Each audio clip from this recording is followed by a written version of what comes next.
Humidor Shop Talk. Humidor Shop Talk. Get ready. Humidor Shop Talk. Get ready. Humidor Shop Talk. Sports. Humidor Shop Talk. Cigars. Humidor Shop Talk. Get ready. Humidor Shop Talk. Get ready. Humidor Shop Talk.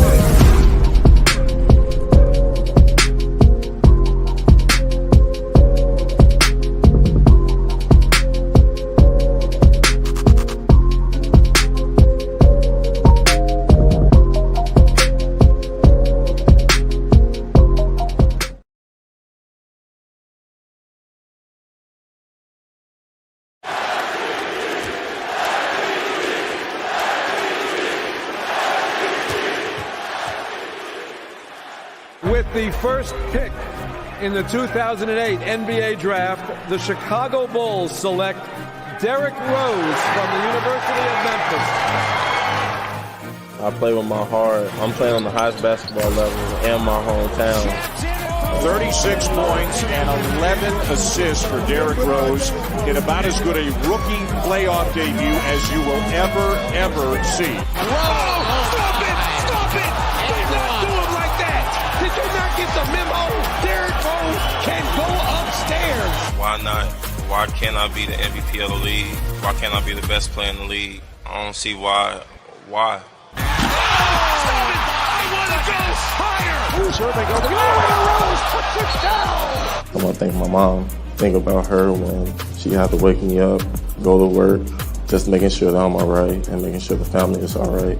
Those are hard days. My days shouldn't be hard because I love doing what I'm doing, and that's playing basketball. What a move by Rose! Oh! Yes, and it counts! Fade away. Let me step back and kiss myself! MVP time! Rose trying to get open, fires away. Bang! It's over! The Bulls win at the buzzer! It still is a madhouse on Madison as Derrick Rose nails the three. And the Bulls take it.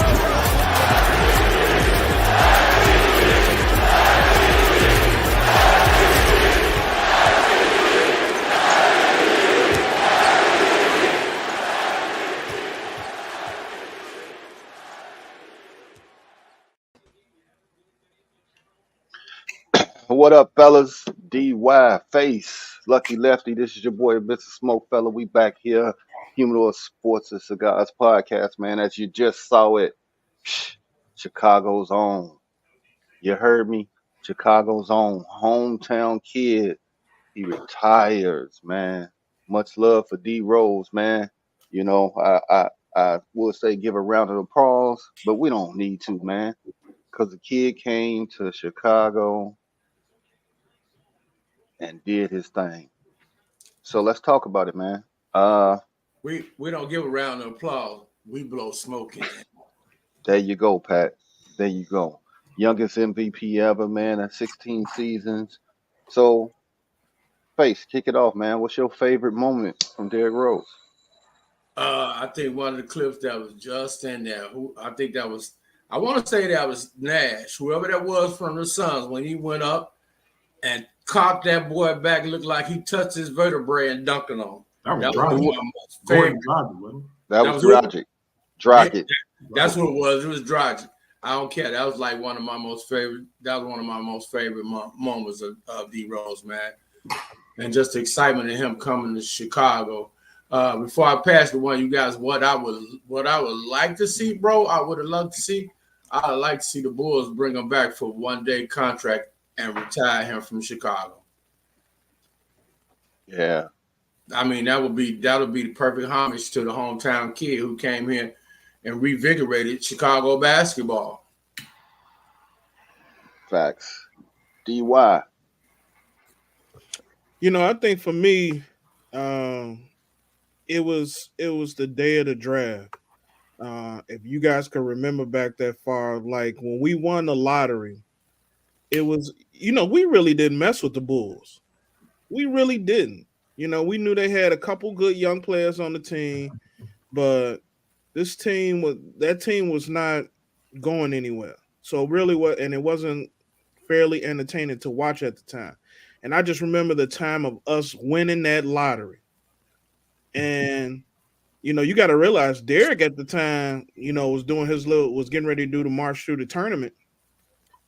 He was head above heels, really the consensus. I don't think there was any other doubt that we would take him. And I don't think, him being from Chicago really had anything to do with it. I think it was more so because everybody recognized and understood how talented he was. And then they saw him perform, pretty much will that team to the last game. So for me, I think it was us drafting him. What up, Jay Grizz? Hey, DY. You are right. At that time, when we won that number 1 pick, that was during the dark ages of the Bulls, where Bulls fans start to pick up a second team at that time, bro. Start to like, you know what? We can't do this no more, man. Lefty, what you got, man? As far as moments, I don't know, man. It was so many. It's hard to pinpoint one. Pat, great point. That dunk, I'll never forget that one. And Stacey King almost jumped his fat ass out the stadium when it happened. And,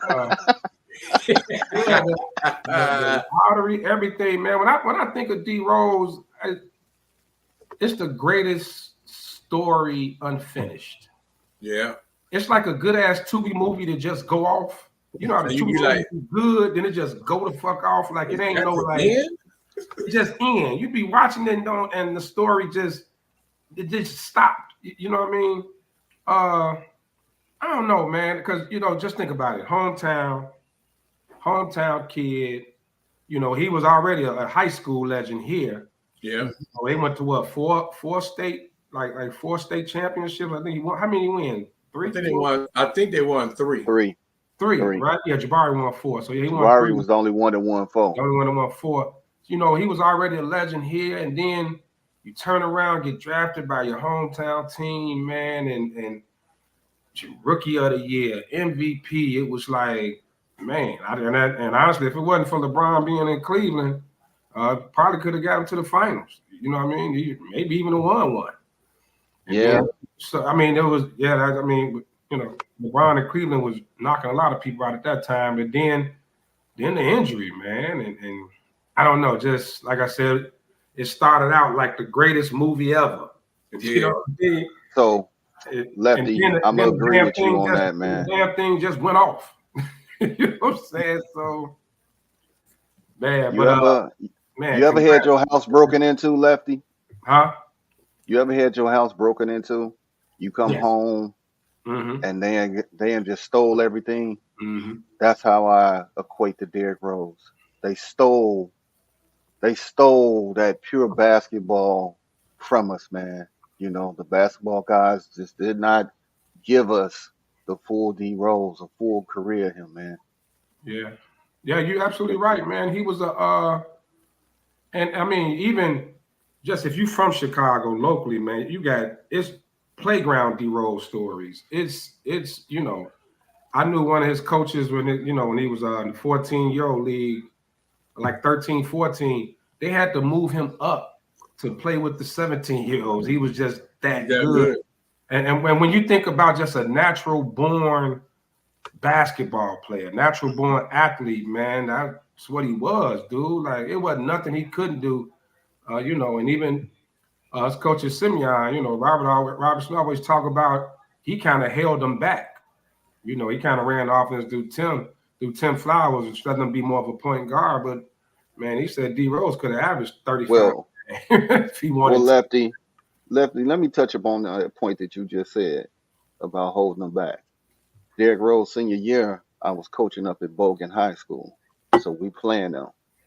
We playing them in our gym, right? The offense did run through Tim, and we were hanging with them. And then the fourth quarter came. They went into a huddle. And when they came out, I saw D Rose do the damn thing. When I say fourth quarter, a hot straight 20, and he went baseline for a reverse dunk, I was on the sideline like, okay, let's go. Yeah, I know this our gym, but let's just walk off the floor, man.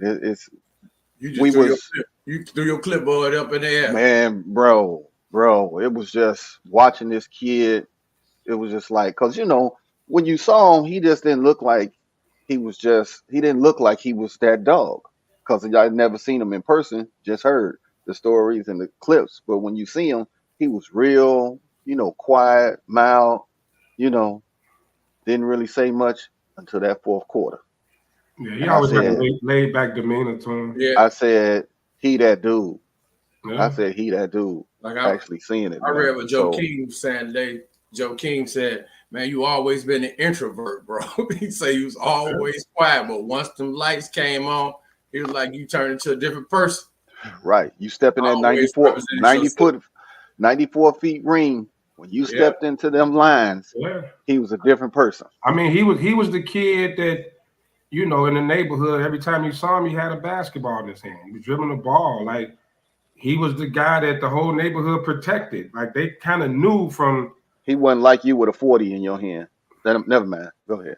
And the other good thing about it. Yeah, tell my business, but you never heard any controversies or any black marks against D Rose, man. But because he was the neighborhood kid that the hood cats kept out of trouble. Like, he ain't on that. His brother, of course, his brothers did, but he was just respected. Like, they knew this dude was going to the league from a young, like 12, 13 years old. It's like, this boy's going to the league. His brother wasn't having that. Yeah, Reggie didn't play. He was protected, but the whole neighborhood protected him. We've seen a lot of great players come through Chicago on the high school side. We had some up in our group about being you put it up about your favorite high school. Yeah, I was just gonna go there. Yeah, and it was Jay Greer just made a good point too, man. Yeah. That comment right there, bro. Yeah, yeah. And when Ronnie was in the car accident, yeah, it was on that level, man. Because when Benji died, it was like the city just fell. Everything just went. You felt it in your stomach, bro. Everybody, you like what? Yeah, when Benji, Ronnie, D Rose, all three of those incidents, when they happened, the city of Chicago stopped breathing for a moment. Yeah. Well, especially with Spackman because Benji got killed, you know what I mean? And what, it was before the internet era.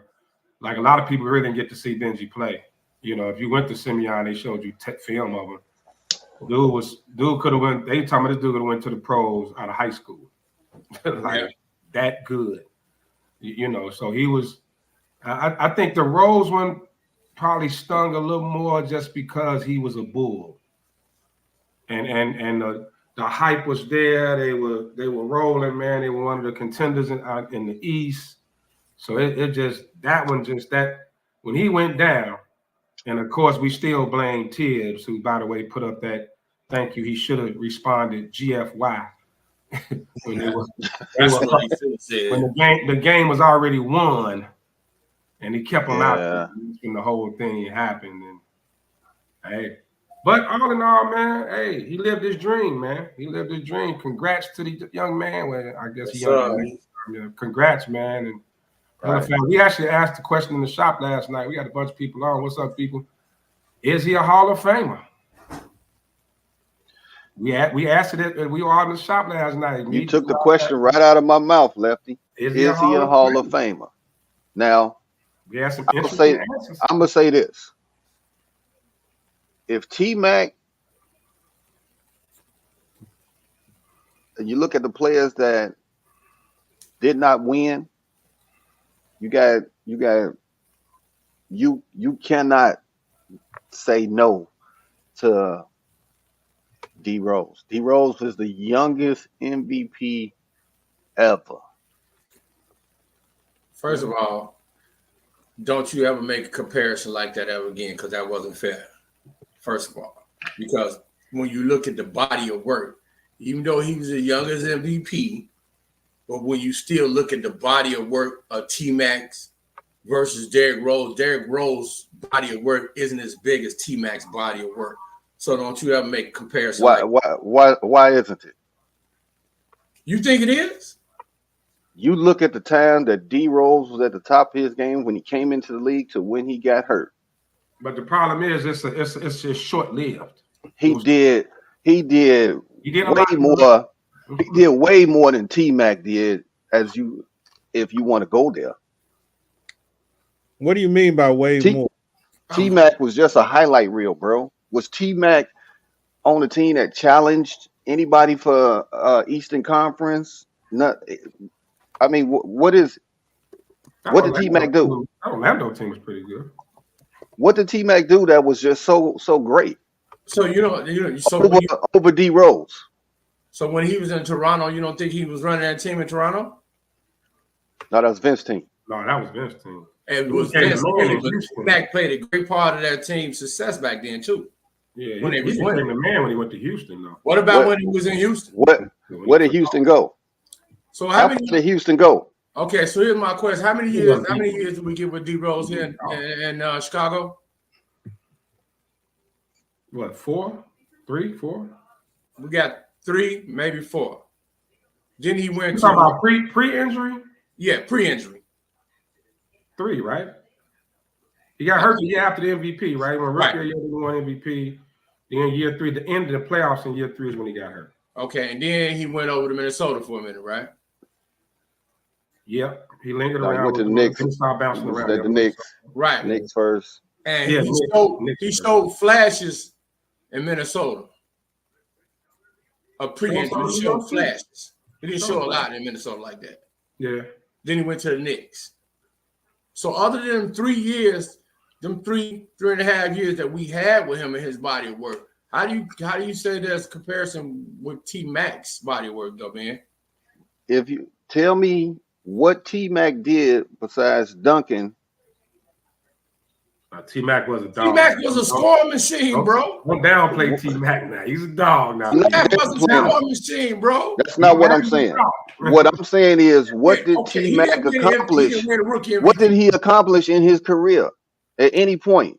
Did he go to an Eastern Conference final? Did he get out the first round? I don't think you could just look at playoff appearances as a measure stick, nor the same with MVPs. I think if you look at complete body of work, it's hard. And I'm going to say this specifically from an NBA perspective. You look at their careers in the NBA, they don't parallel each other. T-Mac had a greater career because he played longer, he played more.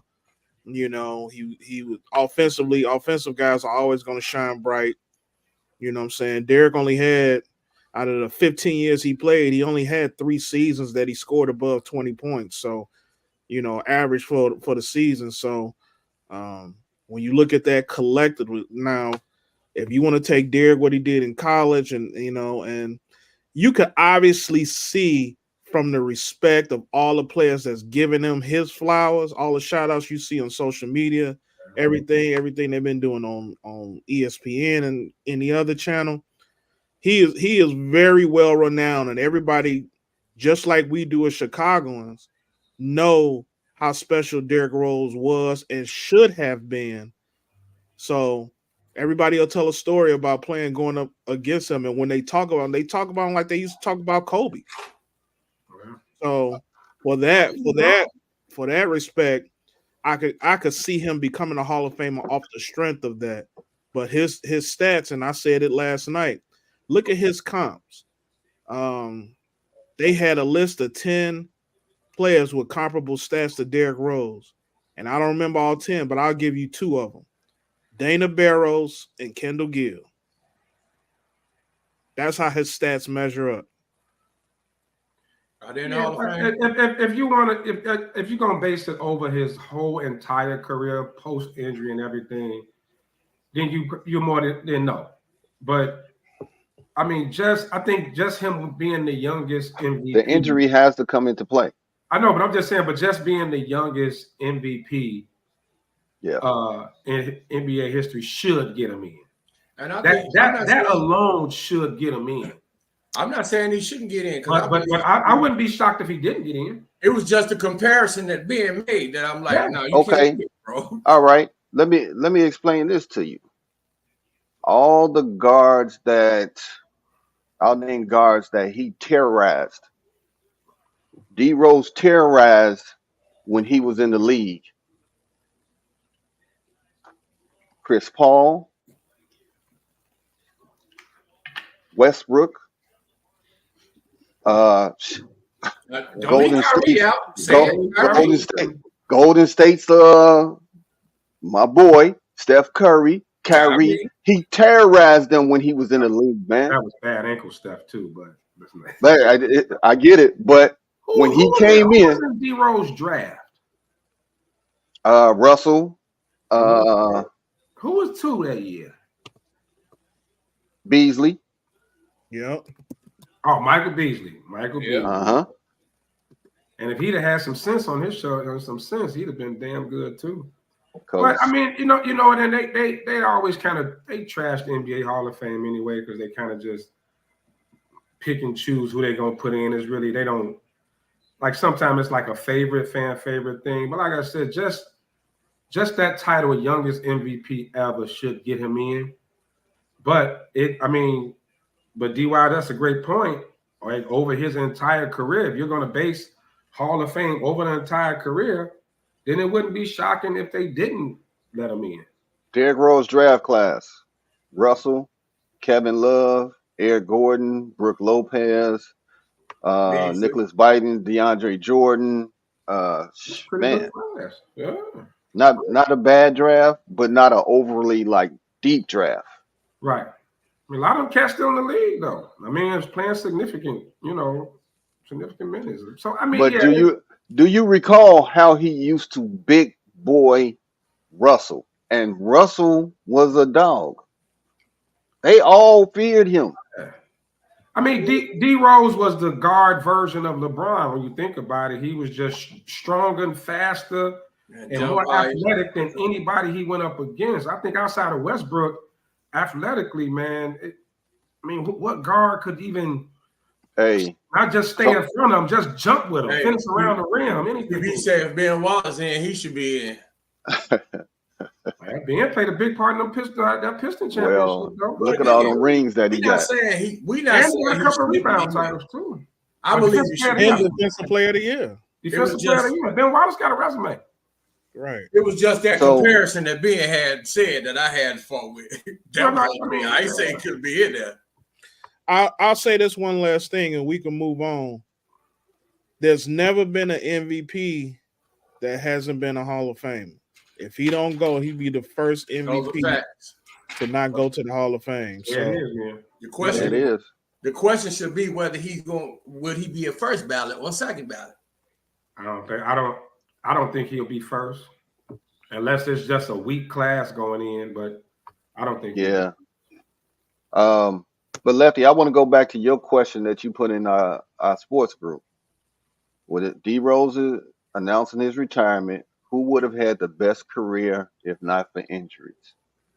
Derrick Rose, Grant Hill, Penny Hardaway, Brandon Roy. How did that poll turn out, Ben? I would say Grant Hill. Yeah. Grant Hill was incredible. And he had one of those, he had the mental aspect to his game. He wasn't Derrick Rose won that poll. Easily beat just because of how smart he was as a basketball player. He could play both sides of the ball. Grant Hill essentially could do it all. So, I put Derrick. I hate to cut you off, but Brandon Roy got no votes. I don't even know why you added him. I couldn't think of another name. I wanted to put Greg Oden, but hey, man, first of all, don't downplay Brandon Roy. Brandon Roy got buckets with them no knees. Yeah. Both his knees was shot, and Brandon Roy was still getting buckets. His knees was gone. He was like, he had degenerate knees. He got knees like Sly. Well, facts. But Brandon Roy was still giving cats. You know what I'm saying, man? B. Roy was that dude. But I just had to fill in with a fourth, man. I couldn't think of it. I was trying to think of Greg Oden. Couldn't think of no damn body else. Well, you know, I didn't vote for Derrick Rose. I voted for Penny. I did too. I did too. And that was just me being biased because Penny reminded me of Magic. Y'all that know me know Magic's my favorite player of all time. And Penny reminded me of Magic. Came in 6'8", point guard. Man, I mean, he was, yeah. Hey, Lefty, I tried for a whole year to get that Penny move down where he spin, that jump. I tried for so long to get that move, man, but I could not get that shit down. Hey, ain't that what they call you in high school, Little Penny? I love Penny. Hold on, Pat. Wait, Pat. This dude up in the corner over here, he bank hidden. Yeah. T.Y., is he up there bank hidden? Yeah. D.Y. is too. Hey, man, Okay. hey, remember, man, Nike and a lot of cats got behind Penny. Yeah. Nike, the league, like Penny had a whole thing with Tyra Banks. Yeah. Tyra Banks was in there. They was popping. Like Penny was on his way. I don't think it's no wrong answer other than Brandon Roy. Grant Hill was a monster. You know, I just you ain't have your thinking cap on. You ain't have your thinking cap on at all when you said that one. Well, Brandon Roy. Yeah. I couldn't think of no fourth, man. I don't know what to put in. How to put in there. So the poll that I put out there was who was your favorite Chicago born NBA player. Derrick Rose came in second to Isaiah. Of course. You know, he overtook D Wade, Tim Hardaway, Mark Aguirre, and a lot of people voted, man. Terry Cummings, Mo Cheeks. Yeah, and to remember, a lot of us, we actually got to see Derrick play in high school. So a lot of us didn't get to see Zeke. We didn't get to see Mark play. They were older than us, you know. I think Isaiah was just like right. He was Isaiah all was the fair respect right there. Everybody gonna say Isaiah step out the that was my favorite player growing up, man, was Zeke. You know. Right, but you caught him in the pros. I mean, we actually I caught him in Indiana. Well, Indiana, that little baby afro he had. That was terrible too. Yeah, it was terrible. But just think about if Pat had hair right now, a little baby afro. That's how it would be. Dang. It's not a little Penny. Go Little Penny. Put your glasses on, Ben. All right, Isaac. Little Penny. That campaign was. And I'm not surprised he won over D Wade either, man. Because if D Wade probably would have came home, I think a lot of people still resent him coming here, act like he was coming back to the crib to play for us, and then went back to Miami. I think that and then he came when it was over with. Right. And he even said that he was a bad pro in the locker room when he got here, man. D Wade wasn't like a known high school legend here. No. You know, but when he came out, you know, he got the Marquette star balling that's out. That's what it was when he got the Marquette. Yeah. A lot of people didn't know him when he's at Riches like that. Right. But once he got the Marquette, it wasn't when he got the Marquette. It's when Marquette made the playoffs and he had that run. Yeah, he put that work in the tournament. You know, the tournament puts a lot of people that you have never heard of on the map. On the map. Hell, we traded for one, Tyrus Thomas. It also put Jimmer Fredette on the map, and you see where he is. Facts, D.Y. Jimmer? You terrible, man. Hey, while we bullshitting, it put Steph on the map. I was just going to say that. I was getting ready to say that. A lot of people didn't know new Steph tournament, bro. I still don't know what Davidson is. What state is it in? Carolina. Okay. Thank you. Never. I'm just saying, hey. Well, you're right. The tournament did. Yeah, that tournament did put cats on. Yeah. For sure it did. Man. So hey, smoke in the air for our man D Rose, man. Yes, sir. Way to go, kid. Way to go, kid. Way to go. Chicago should bring him back for and getting that bag from Adidas. He definitely got that bag. He got that bag from Adidas. Oh no. Smoke in the air for his dirtbagness. That's all I'm gonna say. Yeah. Now them shoes wasn't shit. Them shoes wasn't shit. Now let's be real, but okay, go ahead. Congrats, D-Rose, baby. Congrats, great career, baby. Hey man, what went down with the Chicago Sky? They fired Teresa Weatherspoon after one season. She was 13-27, missed the playoffs. I mean, what happened? She looking like what happened? What? What? Me? Now, what explanation did the organization give? Did they give an explanation? I have not read one yet. That's why I was looking for one. They haven't.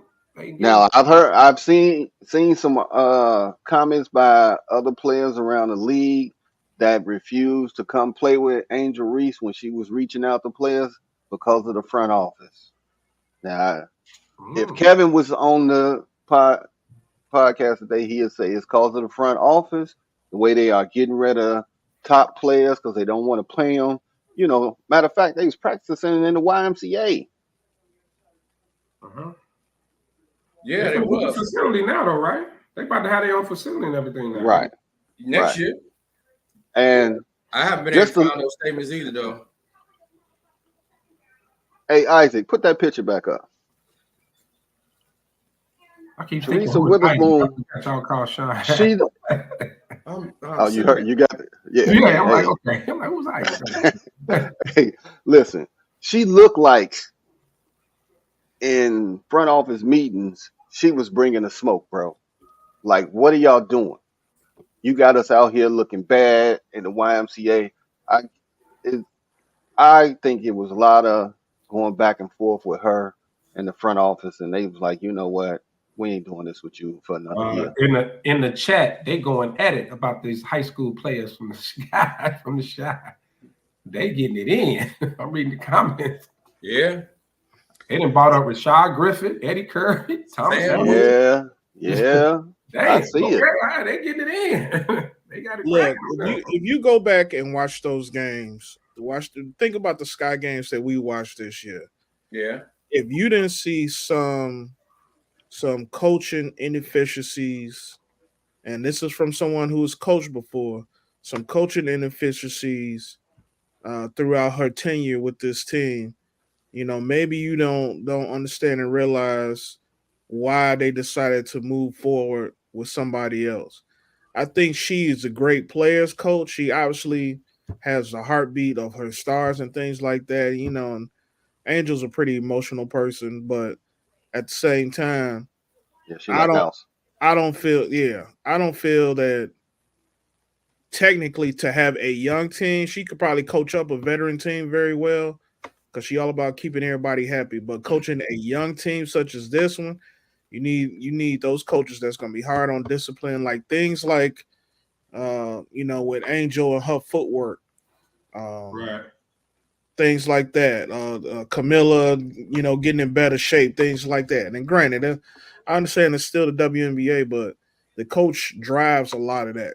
And she ain't have no guards either, man. They guards.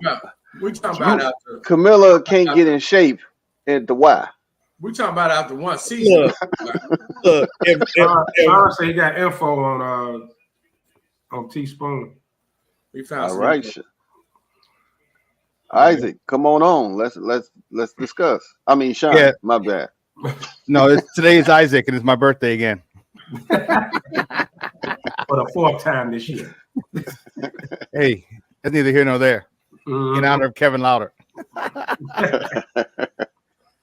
So Jason's going to come on my show because, you know, Jason covers this guy.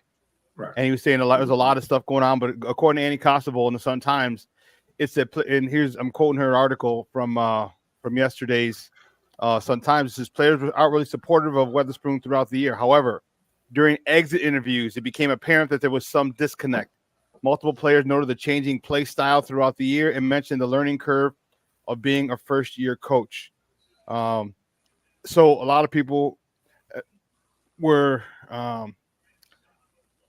they just apparently some of the players said they had an issue with her. All right, and I don't know if it was because she's too harsh. Remember, she came out. She's a product of Kim Mulkey. Remember, she played for Kim Mulkey at Louisiana Tech. Mm-hmm. All right, and which is why Angel Reese loved her, because she came from Kim Mulkey and she got her Kim Mulkey protege. Right. I mean, you talk about tough, hard coaching. She went from one hard coach to another. You know what I mean? So that was fine. I don't know about these other girls.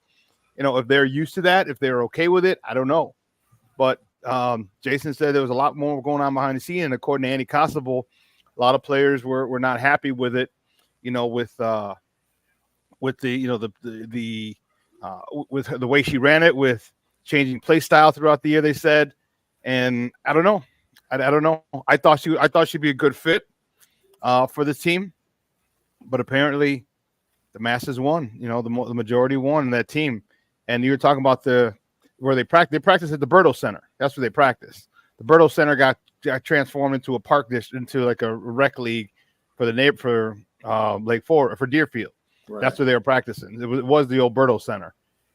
So they had room, but they had everybody else in the neighborhood involved. So now they're getting their own place over in Bedford Park, literally across the street from Chicago. It's on 65th, about 49, 50, 100 west, so just off of Cicero.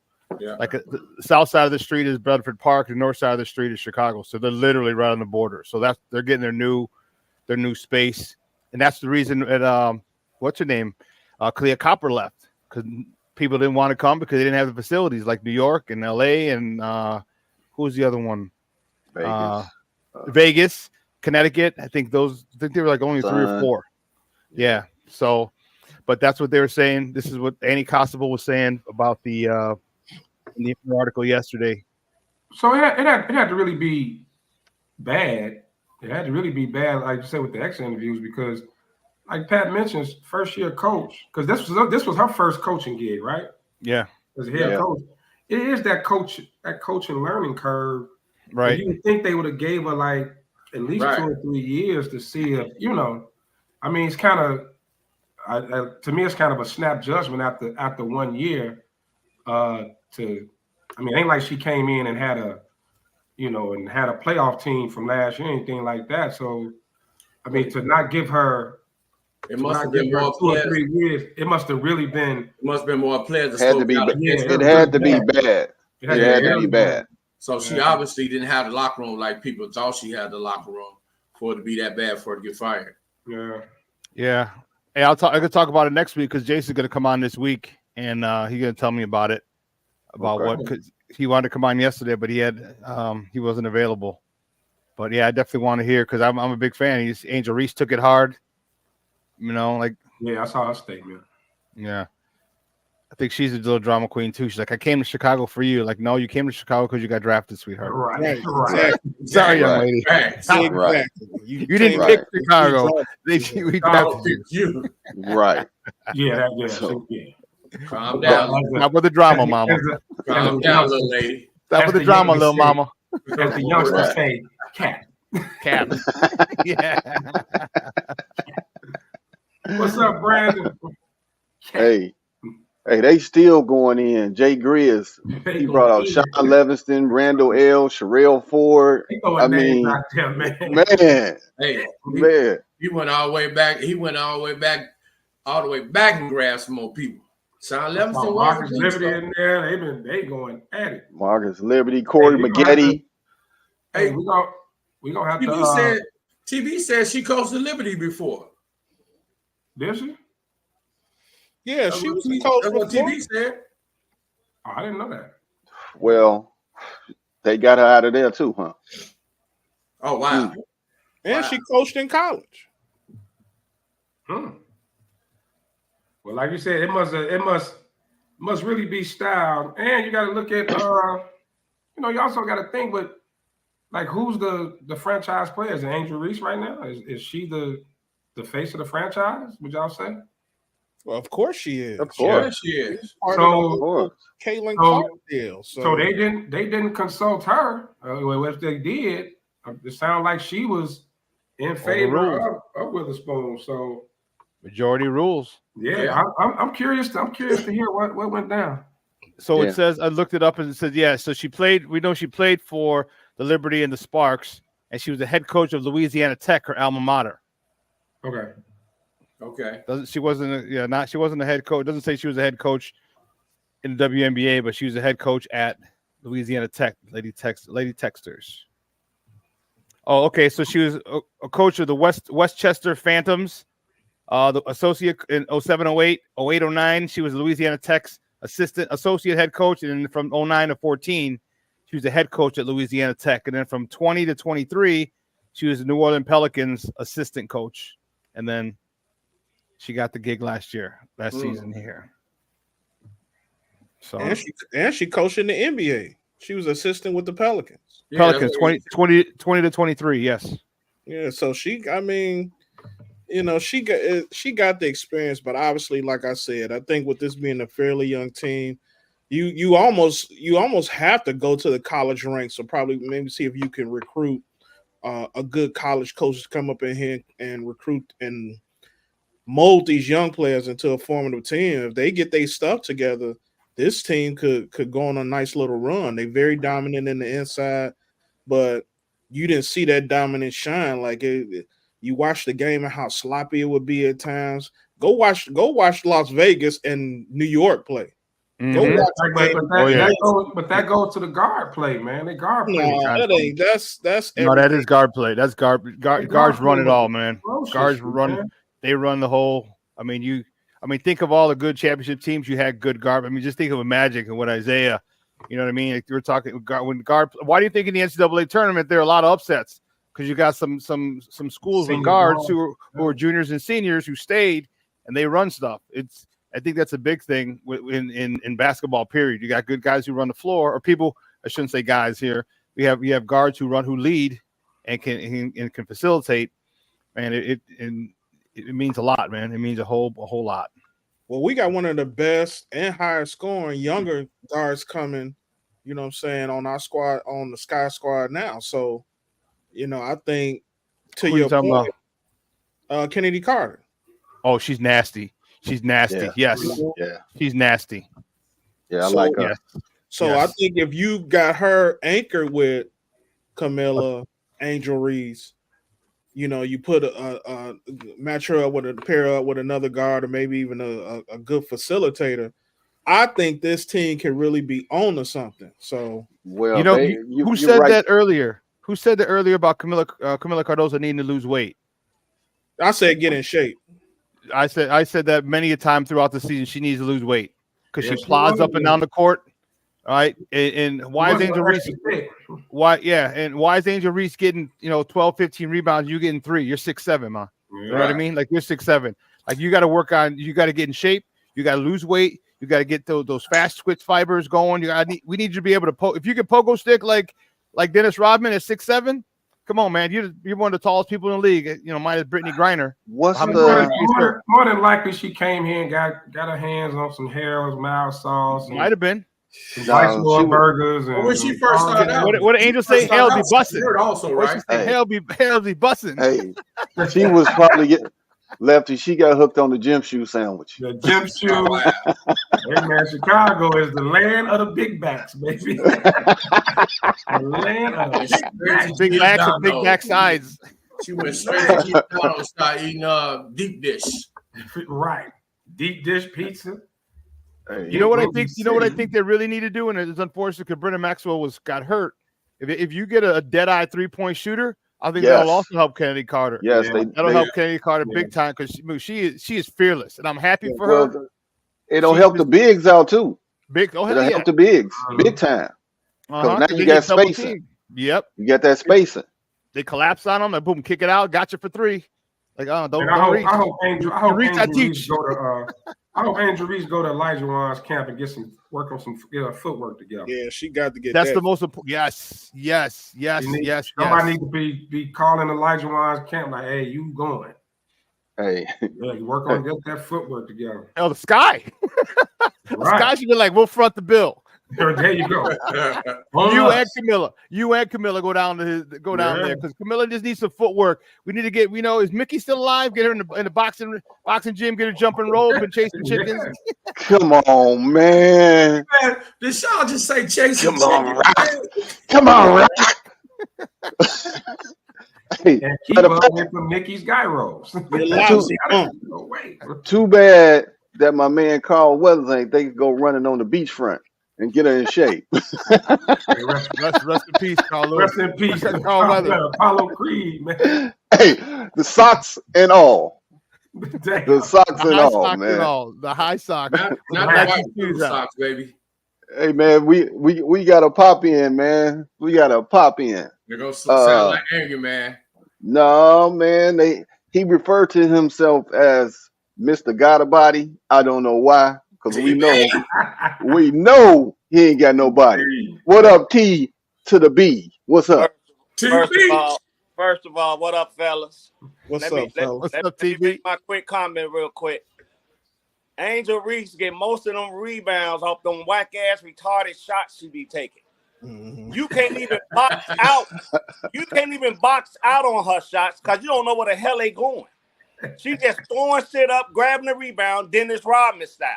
That's all she doing. She hitting 15 rebounds but having 12 points. What make that make sense? That's retarded. Right. That's Dennis Rodman style. That's all she doing. She gets some money off on the defensive end too. You can't score on the defensive end when you get a rebound. Listen, Witherspoon is terrible. She's always been terrible. She was a terrible player, if you ask me. Her name is Teresa Gay, and I'm gonna leave it at that. That's her, and that is her actual middle name. So I'm not being funny. So go from there. Wow. They need to get a whole new coaching staff in there. I knew it was bad when they brought her in here. Witherspoon is terrible. Oh wow. But I'm here for the Bears. So if you want me to come back, I'm here for the Bears. Let me know when y'all get to that. We got you. Yeah, that's what I'm here for. For the houses and the big fella that looks like the Ravens. Red and all that real folk. For the first three games. Hey, for the first 3 games, I ain't cussed him out so much in my life.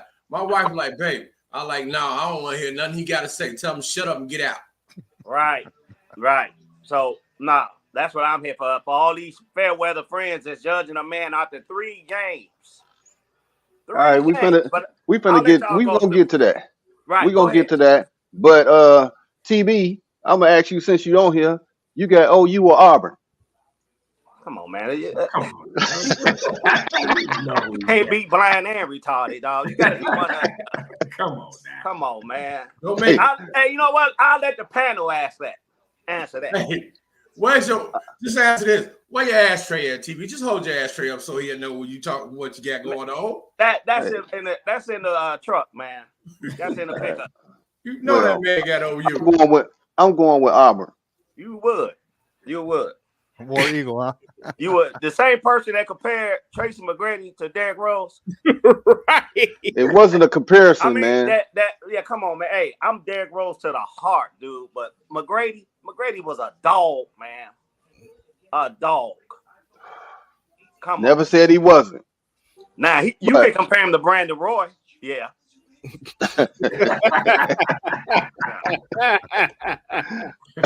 Well, hey man, let's keep this train moving, man. We got some big NCAA football games, man. The biggest one today is Georgia versus Bama. Lefty. Who you going with? I put that text in there to show the college game day crowd.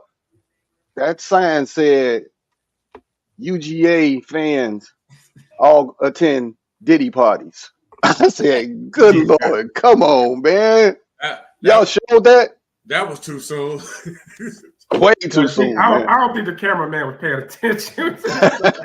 Just added up. Man, I don't know. I just don't like Alabama. I don't know why, man. I'm with you, Lefty. And I just not a Bama guy, man. I ain't like Nick Saban, man. He was an arrogant prick to me, and so I'm going. That's true. I'm going with Georgia, man. DY. This one is essentially a toss-up, man. You could flip a coin and pick between these two teams. So I'll say Bama because they're at home, but Georgia's probably the better team. Ghoul gang. I'm gonna say Bama. And the only reason I say I'm gonna say Bama is because they're at home and they had the crowd behind them. But it's like Damani said, man, it's a toss-up. Both of these defenses only allowing like under 10 points a game. And under 20. Hey, one thing for sure, two things for certain. Take the under. Yeah, don't be a lot of scoring in this. They ain't giving up no points. There's gonna be a lot of scoring. Right. Those are facts. I think Georgia giving up like 6 or 8 points or something, and Bama. Nah, they ain't neither one of them really played nobody. They got the prime time game too, right? Yeah, 6:30, 6:30. It's a big game. Yeah, prime time slot. All right. Louisville, Notre Dame. And I ain't even gonna ask you, Lefty. I'm gonna go to TB. Number 15 versus number 16. They in Notre Dame. Is this a must win? Oh, it's most definitely a must win for Notre Dame. Yeah. Yeah, it's most definitely a must win. But I don't know much about Louisville this year. They were decent last year. But because I don't like Tim or Damani, I'm gonna go with Louisville. And Kevin Lauder game is patting after Purvis Ellison. I'm gonna go with Louisville. Never nervous, baby. Never nervous. Oh, come on, man. Come I on. dug that one out. Yeah. Hey, TB. And you pull that from the same load I grabbed Brandon Roy from. Hey, TB, I'm getting my bank head on. I like that one. I like that one. Never nervous person. So that should be a good game on the docket. DY, who you got in that one? Must win for Notre Dame. They at home. So gotta pick Notre Dame in this game. All right. Let me say this, since I am a Notre Dame fan. I just don't trust them, man. I don't trust Notre Dame, man. I love them. I'm a fan. I just cannot trust them, man. And type of game they probably should win. Like they shouldn't have lost to Northern Illinois either. But I don't know if it's Freeman. I don't know what it is, man. But hey, if he lose this one, rest for sure, Urban Meyer bags is packed. Hey, South Bend. Lucky, I was just to say he better hope they win because he on a hot seat, bro. This seat hotter, man. He on a hot seat, so he better hope they win. Urban Meyer, man. I've been watching that Aaron Hernandez. Urban Meyer is something else, man. Oh yeah. I didn't know he was like that. Yeah. Hey, Notre Dame will go from the Saints to the Sinners. They go from the Saints to the Sinners. Right. Now, a game that I do want to watch is Mississippi State and Texas with Arch Manning. First start. Okay. Is it Mississippi State? It ain't his first start. This not his first start. I think this will be his second. This is first start. No, Quinn went down. Week, didn't he? Yeah, he started last week. Yeah, he I started thought last he week. Second start. That's what I thought. No, that was the week. That was the week before. That was the week before. Oh, okay. Because they And pouring Oh, on. you know what? You're right. You're right. We was Yeah. Okay. You're right. So he been slinging that ball around. He been slinging that ball and running. Hey man, what about Illinois Penn State? Man, keep it local. Yeah. Dang, Last game. Illinois Penn State, man. Well, Illinois looking good. That defense is looking right. Hey, I tell you, old boy from that new coach they got, he putting together a hell of a program, and I like the fact that he recruits heavy local. Like he going to get all them Joliet Catholic boys. Like he I think he turned this program around, man. What is that? The guy that used to coach Arkansas. What's that coach? Battleman or something? Brett Bielema. Brett Bielema. Yeah, He was at Wisconsin first before he went to Arkansas. Yeah, he's always been a good coach, man. Yeah, he runs the hell out of the ball too. He runs the hell out of the ball. He's always been a good coach. Brett Bielema, yeah. Yeah. So, DY, you said it when we was backstage. This is a great football Saturday, so to speak, and it's a lot of games on at the same time. So, like I said, you want to have multiple screens trying to watch all these games that come on at the same time. 2:30, it's like everybody on. I know you're not gonna pass up that game last night. I know you're not. Well, I was gonna say that for DY, because you texted me last night talking about that game. So DY, I'm gonna let you take the reins on that one. Yeah, I mean, it's essentially what college football all about. You got two in the conference teams playing against each other, battling out, going toe for toe. The higher ranked team playing from behind for the majority of the game. Yeah. But keeping it close, keeping it within 10 since halftime. And then, we all watched at the shop together. We saw, Heisman candidate quarterback bring them back in the fourth quarter with about 3.5 minutes left. And then this thing come down to this one play. Controversy as it was. And I called it Cam Ward. Right. Cam Ward. Yeah. I saw when we was at the shop. I said it was no catch, but everybody thought it was a catch. But I don't think it was a catch. I don't think it was conclusive. Yeah, right. I think that's what I said. Called it like that too, because we was going back and forth. We just kept watching it.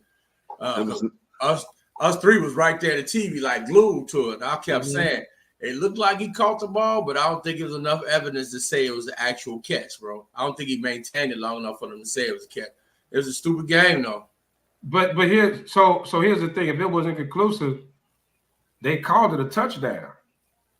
So in a sense, they overturned it because initially it was called a touchdown. Right. So it didn't look like it could have went either way, but typically in those situations, it's not enough to overturn the call. They called it a touchdown. They did. Now then, so they went back and looked, so it wasn't conclusive. Like they reversed the call. I'm just saying, from my opinion, it was inconclusive. You know what? They released a statement after the game, and they said because one of the Miami players was out of bounds and was touching the ball, that it was an incomplete pass. That's why. Oh, okay. Yeah. So he might have caught it, but because he was touching the ball and he was standing out of bounds, his butt was out of bounds, then it was an incomplete pass. Wow. That's what they that was why it was called incomplete. Oh, okay. Because it looked like he had it, he caught it and came down with 1 foot. Right. All right, but then there was a lot of jostling around for, afterwards. Then you saw the ball pop up. But I'm like, man, if he caught it and if 1 foot's down, that instantly means it's a catch. Right. Even if someone rips it out, that's a second move on the play. It's when it comes to touchdowns, once you cross the once that it happens, like you cross the goal line, even if it pops out a half a second later, it's still a touchdown. And that's what I was thinking when I saw it. I was like, no, he got that foot down and had the ball. Mm-hmm. So, but good explanation, man. That was crazy. That was wild, man. I couldn't believe it. I was. Yeah.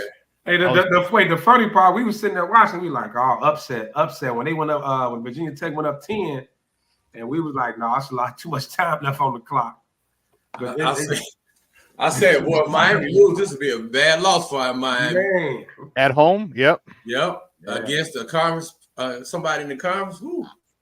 I know Jay Pig was happy. I'm gonna tell you right now, these refs, they got to get called on the carpet, man, for some of this stuff, man. They gotta do better with some of these decisions that they be making because they at pivotal points of the game. So they got to do better. Whether it's across all sports, man. These referees got to start stepping their game up, man, and they just can't be getting passes. Well, yeah, you're right, but we always talk about how much faster the game is now, and so you think about if you're a ref and you're trying to catch that in real time. you know, trying to make these calls in real time. It's a lot. This ain't the 80s. Ain't even the 90s, man. Like, you damn sure can't see everything, though. Yeah. That's one thing for sure. Hey, with all those camera angles, I mean, how many camera angles did they have? About 4 or 5 yesterday? Yeah. That was tough. They had the one from behind it, but on the other side of the goalpost that they zoomed in. They had from both sides and from the front of it. It was that was even with all those camera angles, man. It's still difficult to see. That's how crazy. Yeah, that's how tough it is. Yeah. Now, if we talking some of the blatant BS like the Kansas City game, which I guess we go NFL, we'll talk about that. Yeah. Hey, TB, what's going on your boy is now here. Purvis. Oh, okay. Oh, Is he nervous? my man, Mr. Hilton here. Yeah, man. We're gonna bring him in with this tugboat behind him. So bring him in, Sean. Oh wow, tugboat, huh? Hey, hold on, wait. Hey, boy, you talking about my cousin? I didn't say no names or nothing. Hey, nothing hello, at all. Everybody, and hello, Yuck Mouth. What up, Tim? Good morning, good afternoon. How y'all doing? We out to a rocket start, but how y'all doing, man? What's going on, Mr. Hilton? What's up? You look like you had a rough night, brother. Hey, Kev, I had to check them, man. They was on here talking about you, calling you nervous Purvis. And I was like, you ain't gonna do my boy like that. But that's neither here nor there. Would I miss the free throw?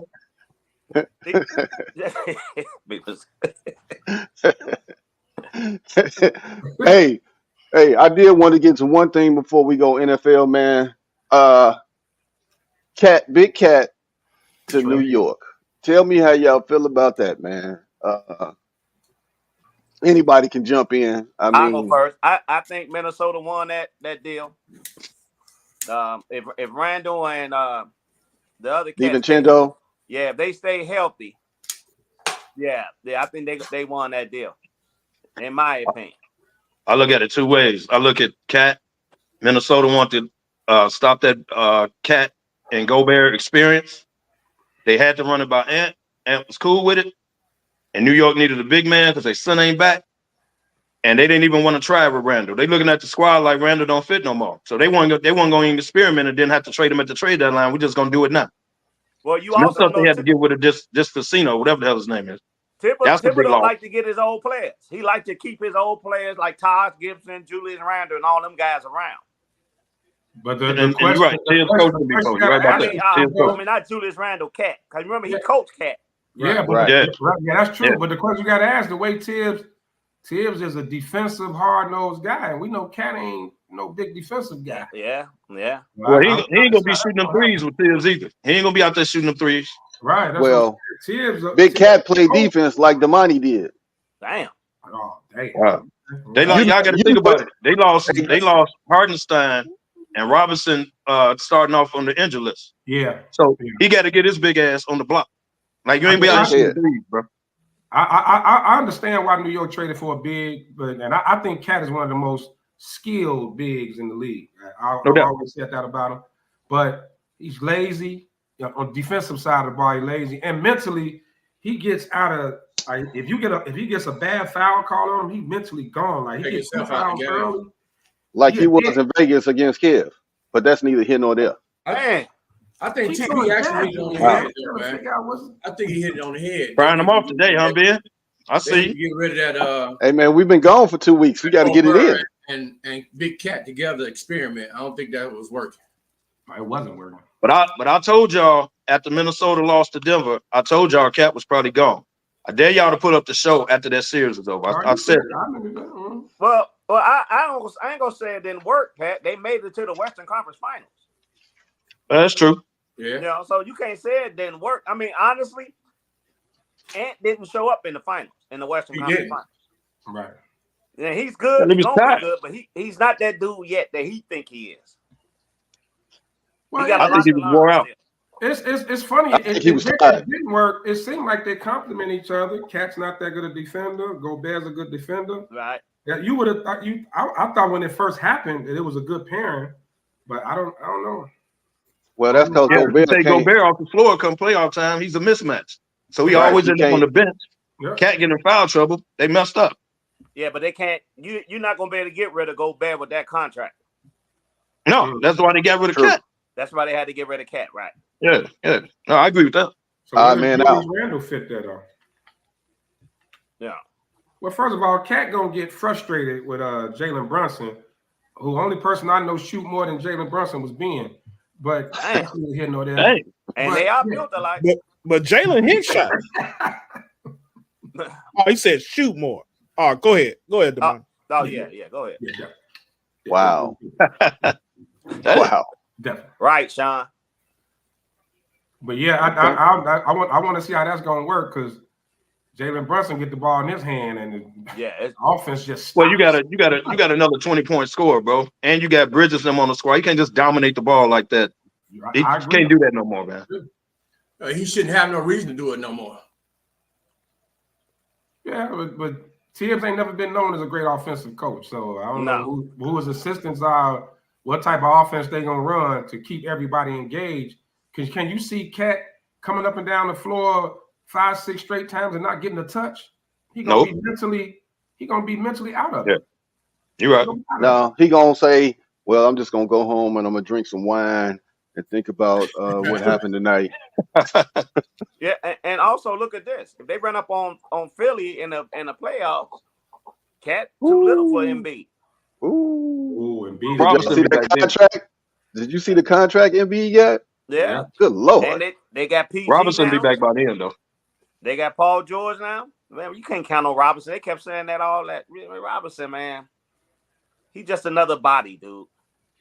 I thought the Knicks would have went after Ayton. They say he on the block. Portland trying to move on from him.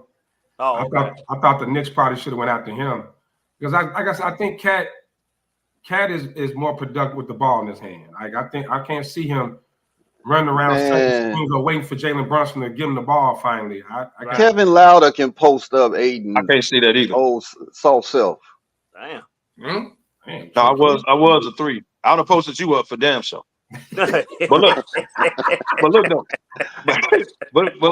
TB. But look though.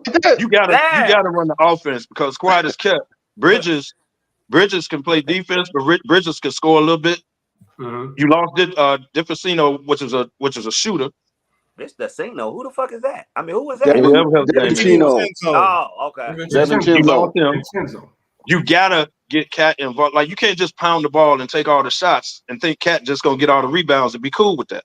Right. So it got to be some type of offense. Like to me, they didn't even want to try with Randall. If they got rid of him like that, because he was up for an extension. Well, you got to look at it. Like, hey man, my team done changed. Minnesota has now got somebody that's going to really play in the block. If Randall is truly healthy, he's gonna play more on the block, and that's leave more room on the outside for Ant. And now you got DiVincenzo. What about Gobert though? Right. See, that's the problem. He in the damn way. Cat was decent because Cat can step outside the paint. Stretch it out. Right. So, but with Gobert and Randall both down there, then you got Gobert's just there for defense, not for scoring. But Randall also likes to roam out and play out top sometimes. He likes to shoot a lot of threes too now. Let's not forget that. But Randall likes to true. Randall likes to hold the ball. He's left-handed, so it's something. Remind me of a lot of left-handed people, man. About my family, man. I don't that's my problem with Jason Tatum. Cold-blooded. But when they swinging that ball, once it hit his hand, it stops. Now he got to do 5 jab steps, fake with the left leg and all that. And the ball just now it's 3 seconds. He's passing the ball. You got to just throw up some crap. Take him off screen. Take him off screen. I love Boston. I love Tatum, but he does. I say it all the time. When that ball swinging and once it hit his hands, it stopped. Jaylen Brown don't always move the ball either. We're gonna have a lot of time to talk NBA, man. Let's go ahead and get into my kind of town and talk about the Chicago Bears, baby. So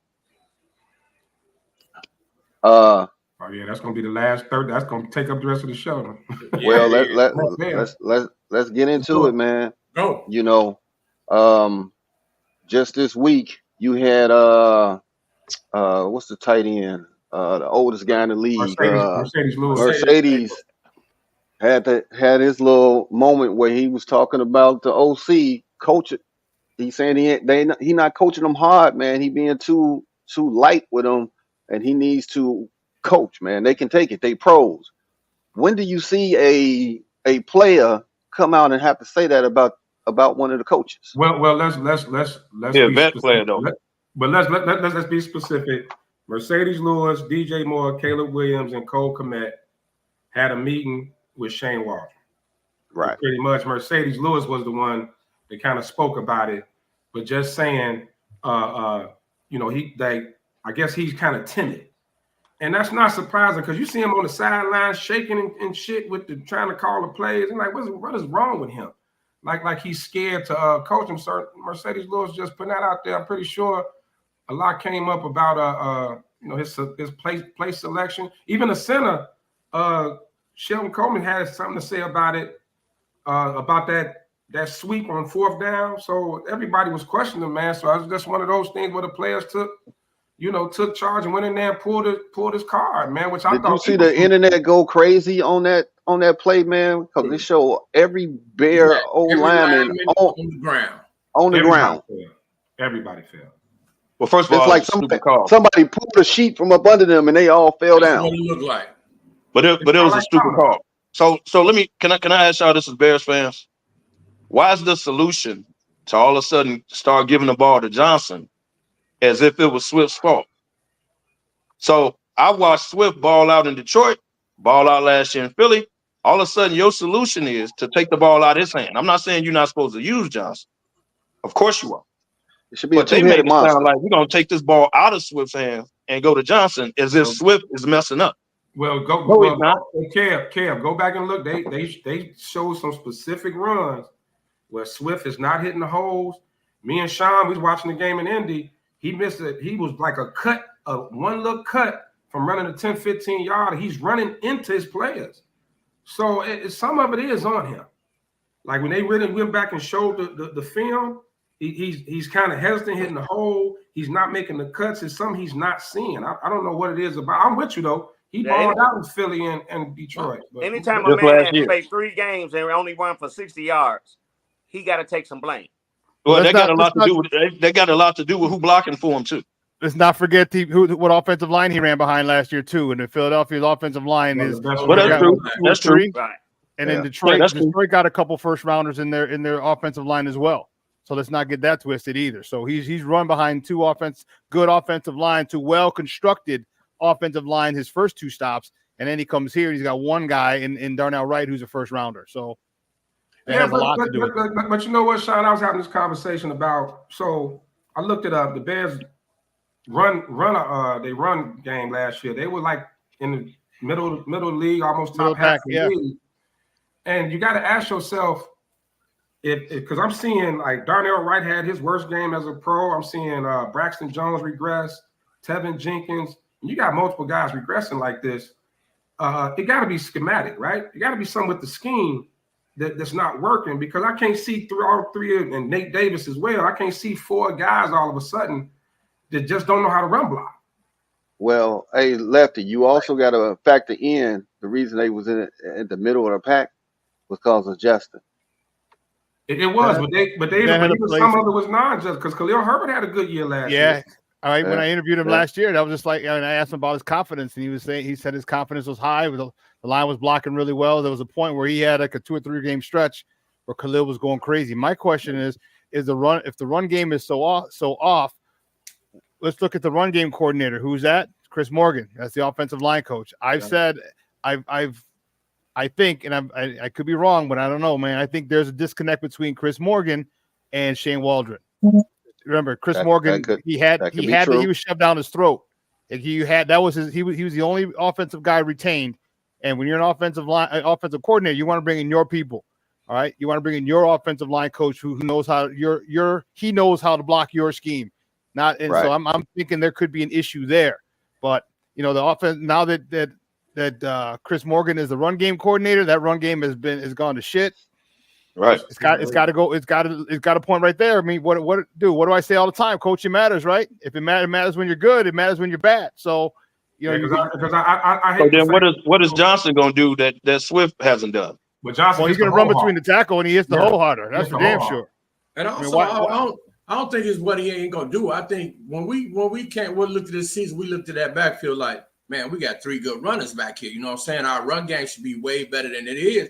And they gave the ball to Swift. And it's like you ain't seen Johnson at all. What happened to the 3-headed monster we thought we was gonna have in the backfield?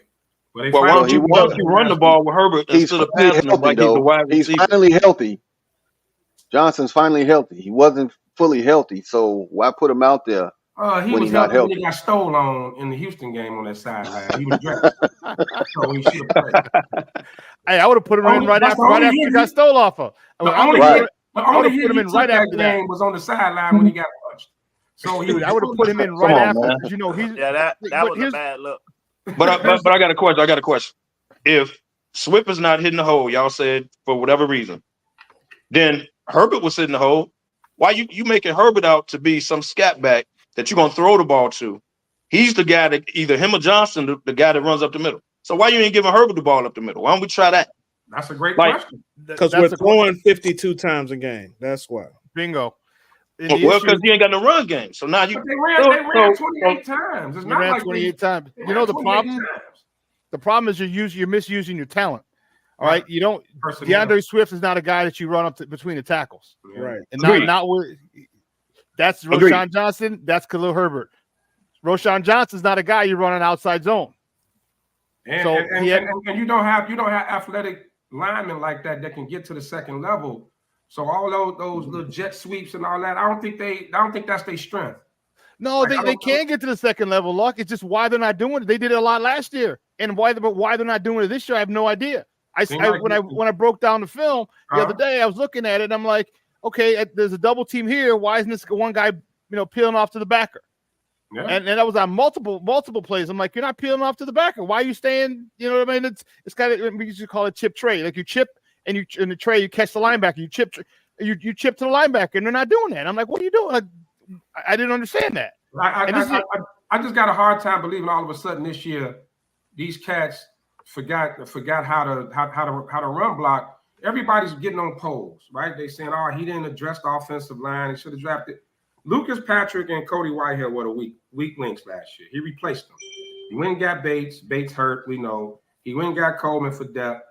So when people try to jump on Ryan Poe's case about the O-line, the line wasn't horrible last year. It ain't like they got to be something, bro. They didn't clearly regress. So either you got multiple players not clicking. Right. Something's not clicking. Yeah, it is, and I think it might be again. It's I think the biggest issue is the personnel. Like you got to use the running back to their strengths, and they're not using the running backs to their strengths. You're not. I mean, how many times have we seen DeAndre Swift, all right, with another little quick toss to or a screen or a swing route or something like that, or a screen out that way? You know what I mean? Like get him out in space. He's more in space as a running back that you use in space as opposed to between the tackles. That's right. Roshan Johnson and Khalil Herbert. Let those two do that. And why they're not doing it, Kev, I have no idea. I have no idea whatsoever.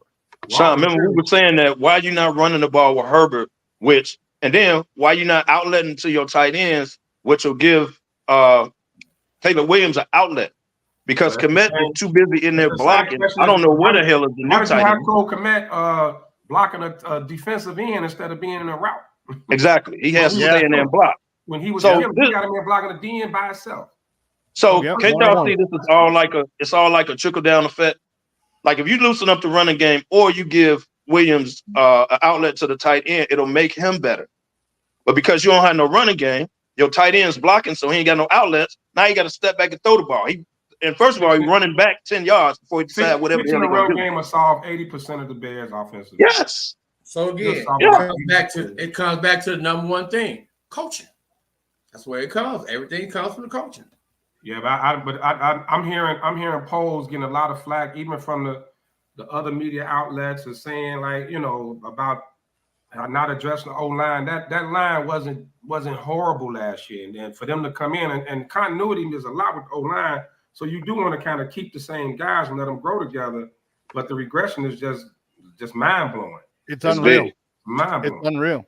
And I don't think what understand how happened- you don't block. Like even if you got a different coach in basketball, it's not going to affect the way I shoot, right? It's not going to affect the way I dribble. That's like you apples still and got to oranges, do your yeah. job, bro. That's It doesn't apples and matter oranges, the yeah. team or none of that. You're still That's supposed to be able apples to and block. oranges. Yeah, it's different. If Oh, they line get is totally I know it's different sport, but what I'm saying is you still got to shoot a free throw, right? It doesn't matter who the new coach is. You still have to line up and block. It doesn't matter what the scheme. Like you still got to block. No, but the scheme could be different, and that's the Scheme is thing. different. And that's why I'm asking if my biggest question is there a disconnect between Chris Morgan and Shane Waldron? So maybe Shane Waldron wants something run a certain way, and Chris Morgan might not be teaching it right, or maybe Chris Morgan might not agree with it. I don't know. There's something. It's an offensive line. There's something there because now that he got named the offensive run coordinator, this offense, the run game, our run game has been non-existent. Yeah, I think if you take the high level perspective and look at all of this, is number one, we got a rookie quarterback who's still learning bits and pieces of the offense and things like that. So the entire playbook is not available to him just yet. Second piece of that puzzle is you got a couple new players playing with you on that offense, offensive line, wide receiver, tight end, on all levels. You got new players in, and they running number 3 a new system. So to have lofty expectations for 3 games into the season, and to hear everybody starting to talk trash about the Bears is really unwarranted. You have to give this team time to gel. I didn't expect them to be 12-5 this year, like some people thought they would be. And obviously, a bulk of their wins may come later on in the season. We trying to count these games against certain teams as early wins. Every team essentially got better, other than maybe Carolina. Every team got better. Look, we was counting Washington as a win. You better think fucking twice. No, we don't. No. You Well, you can't tell the Raiders that about you ain't got to think twice. Andy Dalton. But the problem with that is the regression is glaring. Like I can see, you start off slow. I get all that, but this regression is glaring, bro. Like this ain't we just starting slow. We got a rookie quarterback. We'll pick it up. No.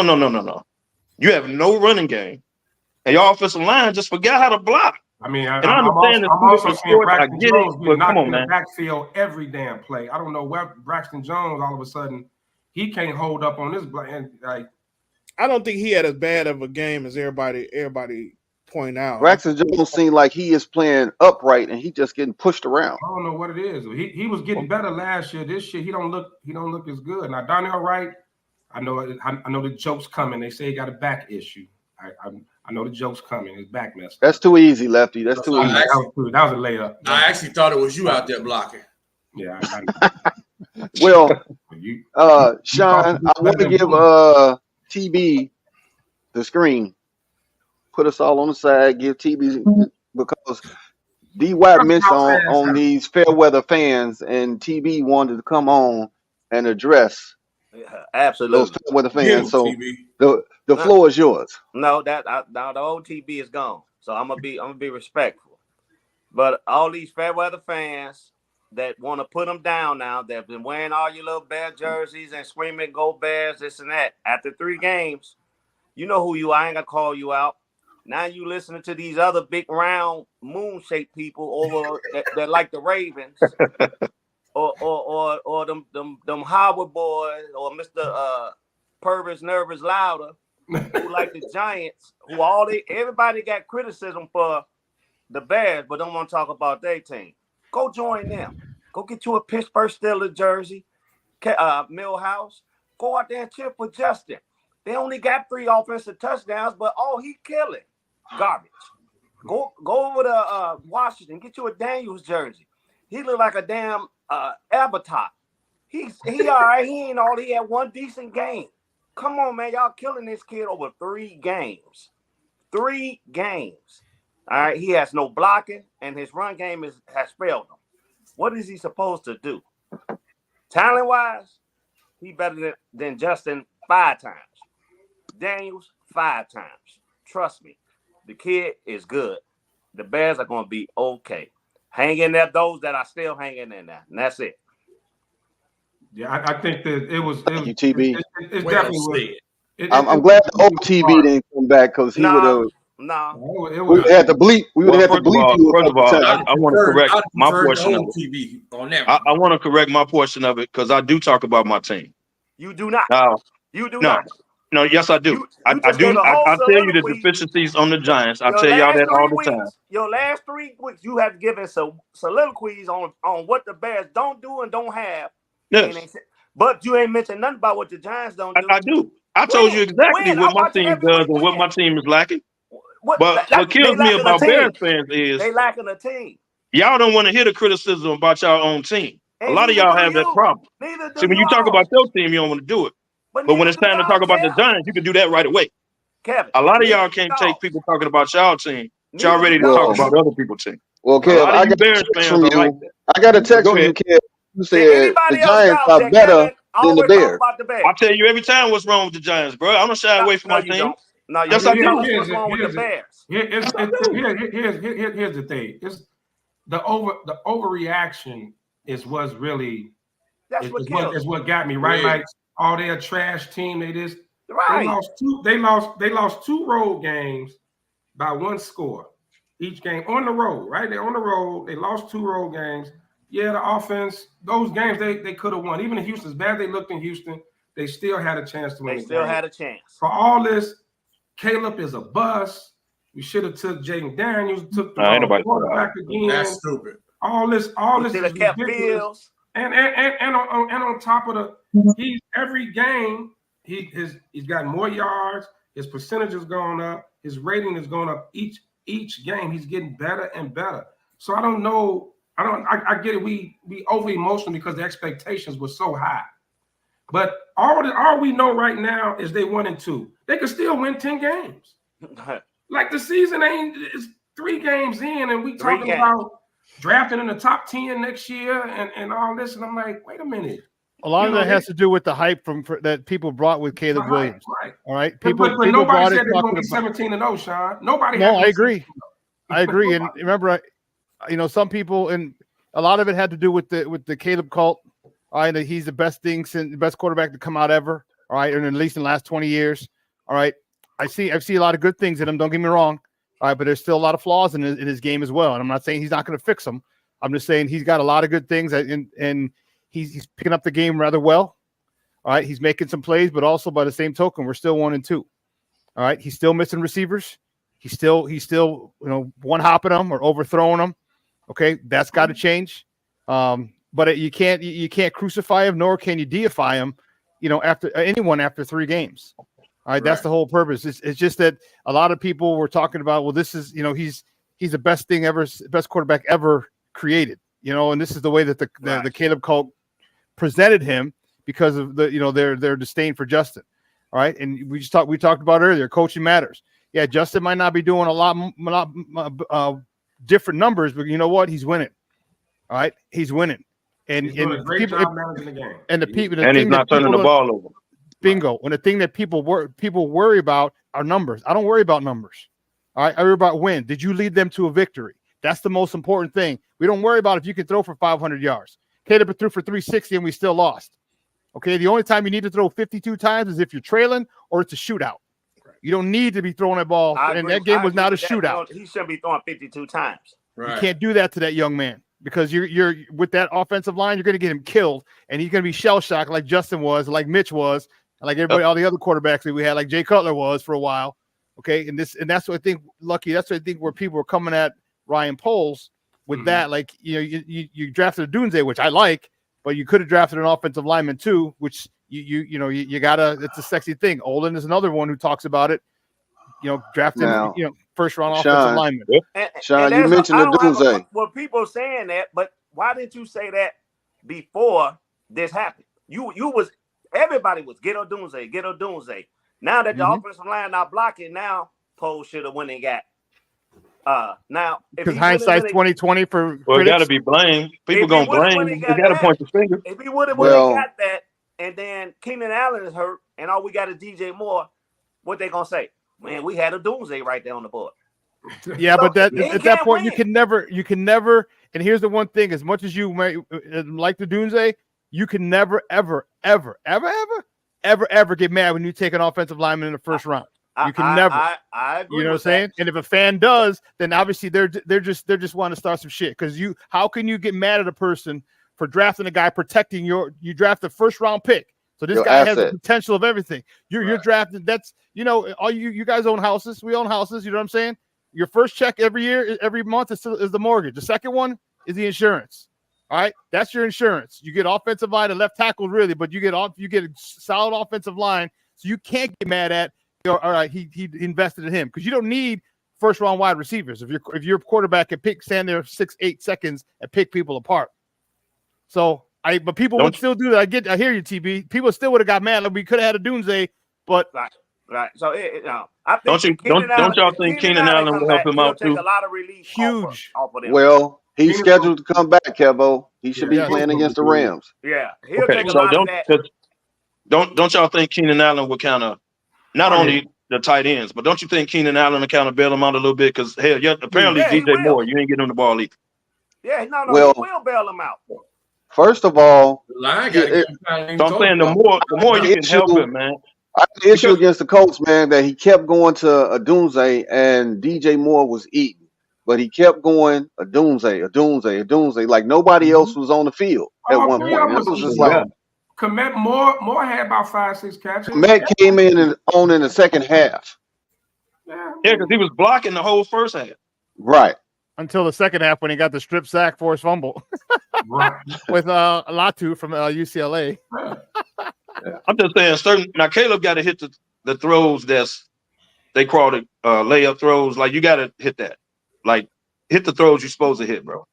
But other than that, help the man out. If you like the money said, if you run the ball, it'll solve a lot of the offensive problems. You can throw to the tight ends your bailouts. Now it's 3rd and 4 instead of 3rd and 10. Right. Keenan Allen to bail him out on like 3rd down, running to the it's a lot of stuff that can help him play better. He has to make the throws he's supposed to make. I get it. Old man Mercedes Lewis talking, I'm gonna need him to stop getting false starts when he do get in the damn game because he got about 3 of them, don't he? Lining up. The man 40 years old, man. He lining up wrong. What he can't hear? You know what? When Coleman Shelton said that, I was a little annoyed with that. All right, Coleman Shelton was like, we bad call, but here's the play you were talking about. All right. Where's Look at them all on the ground. Where's Coleman Shelton? Coleman Shelton's he's further in the end zone than the wide receivers. Look at that. Hey, Ben. You're further in the end zone than anyone on the field. Then probably the safety. The only person further back in the end zone is the safety. And you have the audacity to talk. How about you block your guy first? You may not like the call. You may not like the call, and it might be a horseshit call, and it was. That don't mean you can't block the dude in front of you. That don't mean you can't block the dude in front of you. Hey, Sean, put that back up. Don't that remind you? Remember the little electric football game with the men? Yes.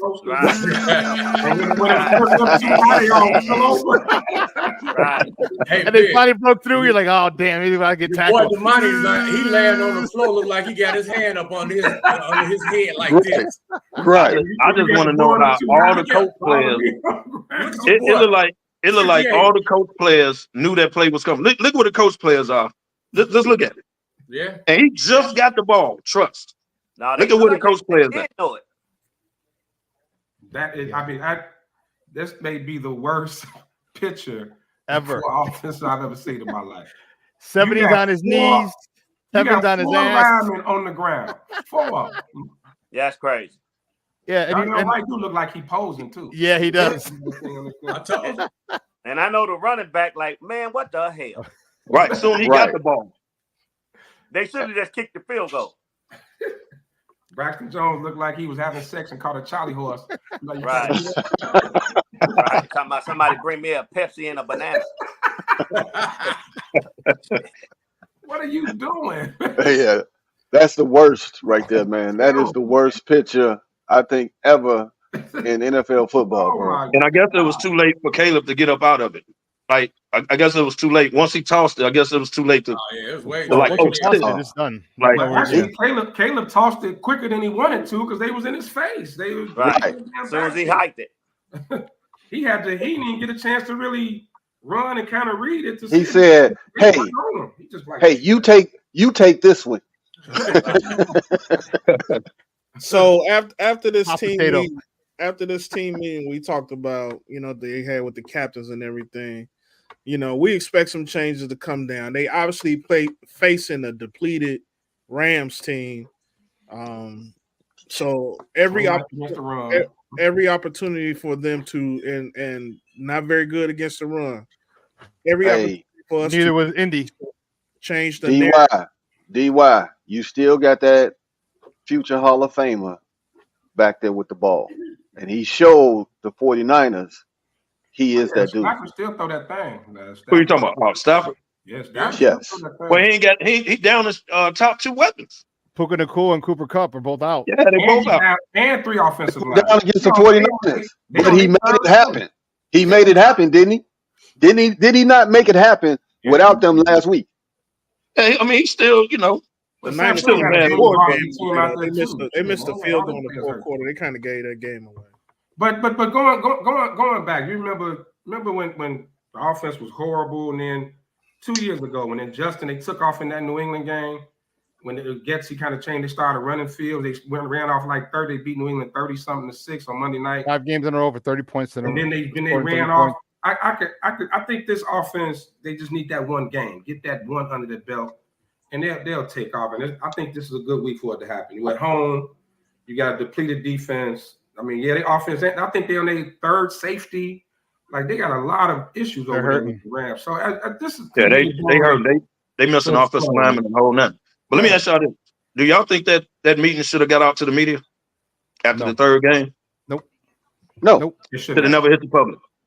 No, never should.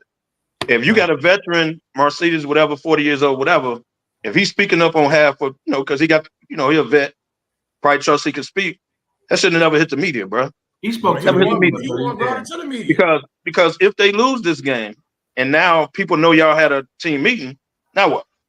Yeah, but so you create more media like storms. People like you gonna say the Rams was all beat down. So what difference does it make? Well, no, I'm gonna just tell you what I watch and what I see, like I always do. You gonna say the Rams ain't got no damn body? But once again, we talking about the Bears, so you're a little sensitive. I know. But look, all I'm saying is when shit like that hit the media after the third game, and let's say you don't play well again, and y'all had a supposedly team meeting, it just creates drama, man. That's more of a bad look on Eberflus to me. Dressed up, but it don't mean nothing. Yeah, that's more of a bad look on Eberflus to me. Like, right. At some point, like you can't be like Lovey and just not address the offense at all. Right. You gotta get in there. Like you damned if you do, damned if you don't. Because if the Bears come out and score 40 and hold them to under 10 points, they're gonna be like, "Oh, it was the team meeting," and you're damned if you do. No matter what happens, it's gonna be drama. No. Eberflus' job is on the line. His job was on the line. As soon as the season, check this out. Get a ball to Herbert. Make sure my quarterback get blocked. Like your job on the line, bro. You do have to get in there. I agree with the money. You do have to get in there. Hey, man, you got to get in there. Like giving the running back is gonna solve this. You got a 3-headed monster back there. Use all 3, and you can't say don't give Swift the ball because he ain't been doing this. No, you keep going. You go to all 3 of them, so that keeps the defense honest, and because you won't match enough with different type of runners. So maybe the consideration should also be taken that maybe Eberflus needs to hand down the defensive play calling to his coordinator, so he can focus on the team as a whole.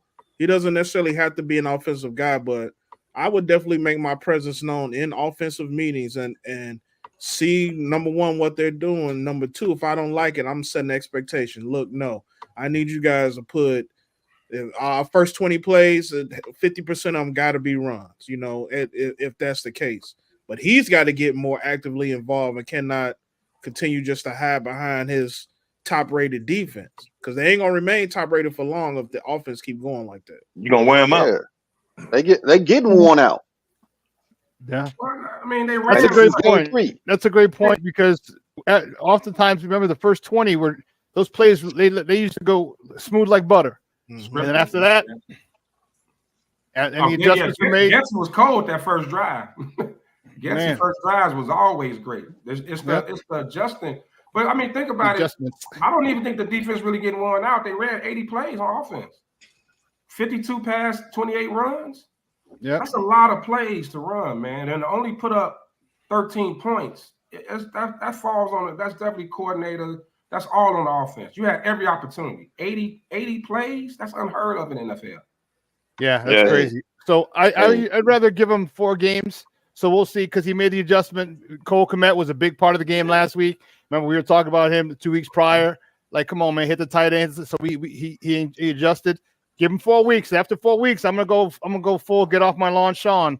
A rant. If I don't see where's the new tight end? Where's the new tight end? Everett's Jeff Everett. Everett's out there. He out there trying to block. Yeah. Instead of, it's just crazy. If the O-line plays like they did last week, I'm gonna do a campaign to get Big Tim out there, because ain't nobody moving him. Damn. What? Damn. Come on, man. He can't hear you. You're real disrespectful, man. You're real disrespectful, man. If I'm Eberflus, I'm taking Waldron, Wise, all them, and I'm gonna look at our most efficient run games from last year. We're gonna sit in that film room and we're gonna see the scheme and how it worked, and that's gonna be implemented. Like you can't do that because you got these guys blocking. Why did these guys forget to block? Like you heard him, Cole? You gonna, hey man, you finna tell me something. My job on the line. I hired you. All right. You gotta tell me, we finna watch this film together. You tell me what the hell's going on. Because he's not going to get a chance to hire a third coordinator. He's not going to get a chance to hire a third offense. He's not. They're gonna get rid of him. This is do or die for him. He got this got to work, so he got to get involved. Hey, Eberflus needs to go ahead and get his Nino Brown on, all black, put the O-line at the table, the dog with the him? offensive, with the dog, that little dog with him, and go. The stuffed animal dog or a real dog? Hey, the stuffed animal dog works better. Oh, somebody definitely knows something. Yeah, somebody knows something. Somebody knows something. Shane should have brought Eberflus back simply because if he did have a bad season, now you're gonna have 2 coaches for Caleb, right? In his second year. Just like Trubisky and Fields. Right, right. So I didn't like I wanted them to bring in what's the Titans old coach Vrabel. Yeah, I wanted him. Probably be on the docket. Yeah, I want him to bring in Harbaugh. I want him to go out, shell but out. I told y'all they brought Eberflus back just to fire him this year. Told y'all that. Y'all looked at me like I was crazy. It's the reason they didn't give him an extension. But the other question, why we questioning Shane Waldron, I thought it was weird. Who's Washington's coordinator? Is that Riley? No, right now it's Kingsbury. Kingsbury. Like I thought it was interesting that they didn't give him the job, knowing they was taking Caleb. Seeing that, I thought I was curious. That was an interesting hire there. He might have wanted to go to Washington, though. You never know. He interviewed for the Bears job. Yeah, he never. And Washington's very effective. Their offense is very efficient right now too with Jaden Daniels. Yeah, but Daniels is also running. Caleb is not running. He's throwing the ball on the money. I mean, he's playing great, but he's actually running a lot too. Yeah, like he's moving the chains, like instead of, you know what I mean? Well, that was one of my guys, Coach T, was telling during in the pre-draft. He was saying he was on a soapbox saying Jaden Daniels is the most pro-ready quarterback to step in the league. He said he might not be the best in the long term, but as of right now, he's the most pro-ready quarterback coming out of the draft. I was like, okay. And Washington's running the ball very well. Yeah, running the ball well. And just remember, just because his pro rate doesn't mean that he has to throw the ball 85 times. Exactly. You talk about you had what they're doing with Justin in Pittsburgh. All right, you got a good run game, you got a good defense. You're not asking him to do too much. All right, and that's what they're asking Jaden Daniels to do. We're not asking you to win the game. We want to win with you, not because of you. We'll win because of you later. But we'll win with you now. Just don't cause us to turn the ball over. Well, Daniels threw some nice dimes last week. Yeah, he did. But Ecker opened all that up because he ran his ass off. Yeah, Ecker was killing in that game. Yeah. Yep. All right. And then when they booed up to stop the line, stop Eckers. That's when Daniels started just throwing the ball all over the place. He's out this week too. I want to see that. Yeah, he got hurt. About him. He got a concussion. So that last drive that they did, that was all Daniels. because ENCORE had got hurt. And he was throwing. That's when he was hitting McLaurin all over the field. And that diamond in the back corner of the end zone was unbelievable. Oh, yeah, Right. That's what I said. That last drive it was all Daniels. McCurran's been a bad boy for years, man. He just been on Washington. Scary Terry McLaurin, yeah, he been a bad boy for years. I mean, 100% agree. But when all this, we took the wrong quarterback again. Overreaction. I don't know when the last time I seen this kind of overreaction. Right. Yeah, but it was started by all the hype, though.